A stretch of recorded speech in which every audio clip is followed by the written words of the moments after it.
ఈ ముగ్గుల పండక్కి 4 తెలుగు చిత్రాలు వెలుగు చూడనున్నాయి. గుంటూరు కారం, హనుమాన్, సైంధవ్, నా సామిరంగ పేర్లతో రాబోతున్న ఈ సినిమాలన్నీ యూఎస్ సర్టిఫికేట్తోనే ప్రేక్షకుల ముందుకొస్తున్నాయి. సేమ్ సర్టిఫికేట్తోనే వస్తున్నప్పటికీ డ్యూరేషన్ పరంగా మాత్రం డిఫరెంట్ రన్ టైమ్స్తో ఎంటర్టైన్ చేయనున్నాయి ఈ పొంగల్ స్పెషల్ మూవీస్. అన్నింట్లోకి మహేష్ బాబు గుంటూరు కారం 2 గంటల 39 నిమిషాల సినిమాగా భారీ నిడివితో రాబోతుంటే, వెంకటేష్ సైంధవ్ 2 గంటల 20 నిమిషాల చిత్రంగా తక్కువ నిడివితో సందడి చేయనుంది.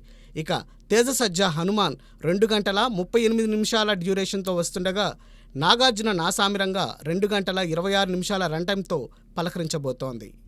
Mahesh Babu Trivikram combo third joint venture Guntur Kaaram రేపు తెరపైకి వస్తోంది. ప్రచార పర్వంలో భాగంగా తాజాగా యూనిట్ సినిమా మేకింగ్ వీడియోని విడుదల చేసింది.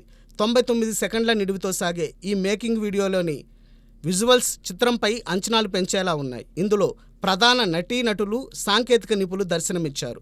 మరి గత చిత్రం అలవైకుంఠపురంలోతో తొలి సంక్రాంతి విజయం చూసిన త్రివిక్రమ్ గుంటూరు కారంతో మరో పొంగల్ హిట్ని కైవసం చేసుకుంటారేమో చూడాలి.